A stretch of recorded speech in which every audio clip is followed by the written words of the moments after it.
Hello and welcome. This is Kristen from the Online Selling Show, and I'm here to have a part 7 now of what will be my whatnot journey. I have created a e-commerce business on June 14th, 2024, and I want it to be a 6-figure income that is after all expenses, cost of goods, everything that I will be bringing in to my checking account, a 6-figure income, and I want that by January of 2027. I invite you to look at all the other things I have on my channel. I have been doing e-commerce for 22, almost 23 years, and I have just discovered Whatnot in the beginning of 2025. And I feel so passionate that this is the coming future of e-commerce, that it is going to become an integral part of the business that I wasn't even expecting when I started the channel. To me, I was just going to do that in the reselling world using eBay, and I would dabble at times in some of the Facebook groups on things that were passionate hobbies of mine or interests of mine, and I'm still using those as well. And I want to make a note in part 7, which was leading me to this, is that some people may be a little confused about when I have made mention about selling across multiple platforms, and I would not recommend it unless you are a more savvy seller, only because you can do what's known as overselling, meaning that if you're listing on Mercari and Poshmark per se and eBay, if you're not very diligent about removing an item from those other platforms, that say it sells on Poshmark, and you don't go and remove it from eBay or Mercari, you could oversell that item, meaning that 2 different people have bought it.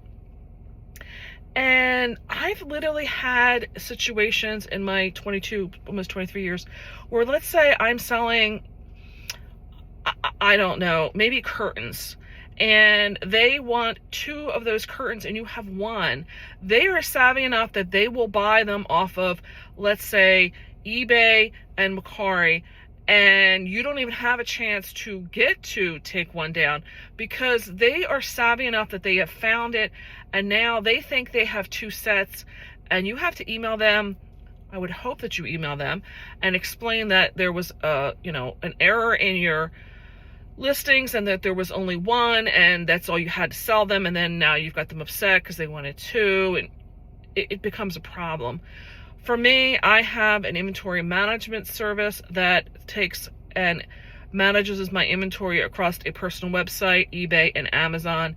In what is my family sole source income, it is done in a wholesale business model, and that is not part of what I discuss in this channel for the Online Selling Show. The Online Selling Show is just talking about goods that I am buying in a secondary market, meaning estate sales, yard sale, Facebook Marketplace, those types of places, and my own stuff. I mean, obviously we all have our own stuff we're trying to sell. So when I'm talking about what I'm doing now with this channel, it may have gotten confused, because you may think I'm being a hypocrite, because now all of a sudden I'm really advocating that I'm doing these other things like Whatnot. But Whatnot to me is a beautiful thing in the sense that, especially when I have this huge death pile I'm trying to burn out of our house right now, I want to get it sold. I want to get money back for the goods I've put out. It's not doing me any good just sitting there. Whatnot is doing a phenomenal job in the sense that I can put it up right here, right now. The buyer buys it, it gets in a box, bag, whatever, envelope, and it's out the door. I'm not having to worry about going and unlisting it someplace else, because it was never listed to these other places. What I'm also doing in my time of assessment is some of the goods that are really going to bring in a higher price point, or may need to find the right buyer, I'm going to have that stuff put on eBay. So I am not going to have items listed over there. It's just that for me right now, I'm using Whatnot as a platform to blow volume out. It's bringing me in what I'm anticipating is going to be more of the mainstream everyday bill paying funds. eBay will be out there for the big ticket items, the more rare items, and the items I need maybe a more worldwide range for, because I do have it set up that I'm not selling internationally, but eBay will ship it internationally as well, which I'm not offering that up in a sense of people on Whatnot. So if you're questioning like why I would do that, that is why. I'm also still using the Facebook Marketplace for my groups where I know there is a concentration of people in that same interest or hobby as myself, and there's nothing that's going to replace having a kind of group like that. If it's an active group, one that you see the people are regularly buying and selling from. I did put up some stuff from my vintage toys, and I haven't had any real feedback on that yet. I think the best place for the more rare pieces I have on that is I am going to have to move them over to eBay. I was hoping to at least sell some of them off in the Facebook Market group and avoid all of the fees, obviously, as we would all like to. Some of the other things on this journey of Whatnot that I'm facing is when you think you've figured out what you can make with what you decide to start selling your goods for, I'm getting frustrated. I understand they have these dollar pools, P-U-L-L, and I thought I had it figured out that I was getting like 56 or 59 cents, somewhere's in there. And then last night I was running stuff and it was like 44, and it was like, why? Well, now I'm finding that for some of this, sales tax is getting charged, but some of the sales tax wasn't getting charged in my first shows, so I can't quite follow that. And then they charge a 30-cent fee with 2.9% coming out for the total order value, meaning I'm now getting charged 2.9% of a fee on the collection of their sales tax. The other thing was, the other sales did not seem to have, on my side of it, a reflection as to what the buyers paid for shipping. And the one particular sale that was down to 44 cents had shipping in there, and now I'm paying 2.9% on the sales tax and the shipping amount. I thought I had a simple Excel formula sheet that I could throw this in for my record keeping so that I knew, and that's not the case. I'm still waiting to get to a point where I can see what financials they provide in Whatnot, but apparently you do not get paid until 4 hours after the goods are received. Now, I don't know if that's the post office scanning it as delivered, or you have to go in and approve it. I know Poshmark was one like that, where the buyer had to basically approve it and indicate I guess they were satisfied with the items. And if they didn't, after a period of time, it just automatically received it as approved on the Poshmark site. I don't know if Whatnot is going to do that as well, or if it's just when it says it was delivered, they have 4 hours for them to mark it as received or something. We'll see. That I'm still waiting on. My goods are out. Some of the other things I'm really kind of, being in this for 22 years, I know shipping is an art form. I'm going to tell you, it is very complicated. It is going to be one of the highest line items of expenses you're going to pay in a business, probably behind the cost of goods and labor cost. It is going to be in there. It is probably even going to be higher in a yearly factor than what you would pay for some of the insurances and other costs of things like storage and stuff. So you really have to get good at it. It's something you have to, it's something that you have to work out. Some people, myself, my husband, my son, we are able to physically look at an item and automatically determine like the size of the box it needs and packing materials, and we can kind of look at something and determine in a weight category as to how many pounds we think something is.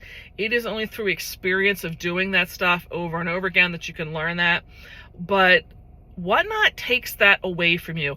And I understand why they do that, is that they probably have a lot of new people coming in and they aren't very familiar with how to do things. And for one, I mentioned before, they only give you the USPS as a shipping model, where I've definitely seen where using FedEx and UPS at times will cut $10 off of some of these very heavy packages.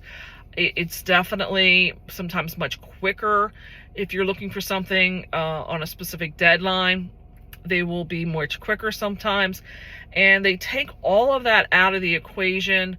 The other thing is, I don't see what the buyers are paying for shipping.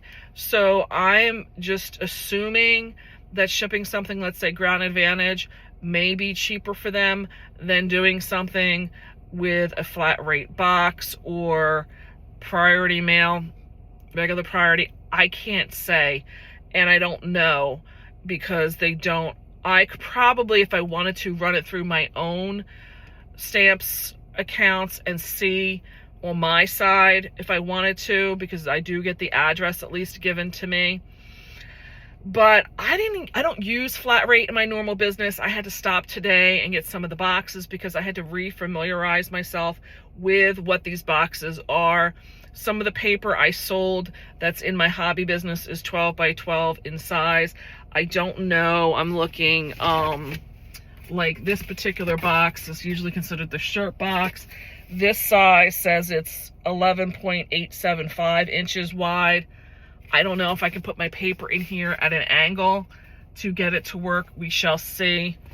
What I did like was this show I just did on my craft items was last night. I have now done 4 shows. The first was a Christmas show. I had nobody. I had 2 shows on the vintage toys, the Fisher-Price Little People, that were very small. And then last night I did a bunch of mixed sizes and weights of craft items. And one of the things that I did like, I had a lot more interaction with these people. There was a 3-ring binder of something that I had put up for auction, and there was different pages in there of stuff that had been organized in this fashion. And she wanted what was the contents in there. And I said to her, I said, I can probably ship this much cheaper if I'm able to take it out of the binder. And she was like able to put the messages right in there that yes, take it out. So I liked being able to have that interaction at the time so that I could make those adjustments, because I don't really have a lot of control over the back end of shipping after the show.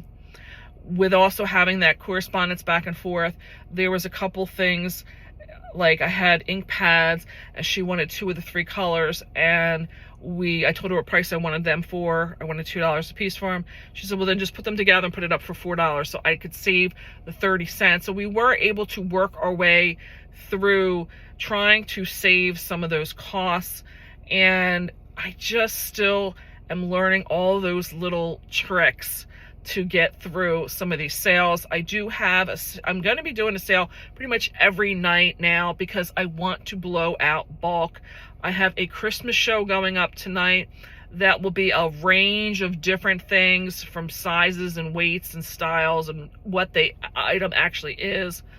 I have a show going up for baby clothing the night after, and then the following night after that, I'm going back again to the Fisher-Price People, and I'm just rotating this around. I know I have a lot of home goods stuff, so I'll be back with another part. That's where I am in this series, is the trying to really get into their back end analytics, really trying to get in to learn what things are with them. I have pretty much given up on running a giveaway at this period of time. I put a package, I'm going to make my greeting cards, and everybody's getting a greeting card in their package at this point, because I trying to figure out that as I'm running this, it is coming to be more for me to just get where I know how to click things to run it through.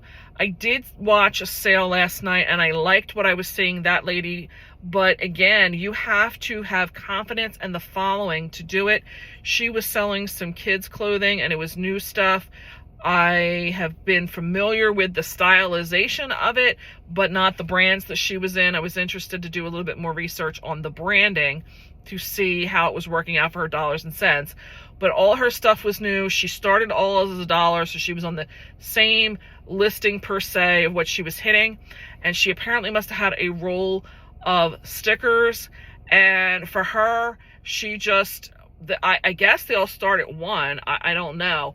And she, as the item ended, she put a sticker on there and moved on. So that, I guess, was her way of it constantly added. If you think of going to the deli counter, like the next ticket just keeps coming up.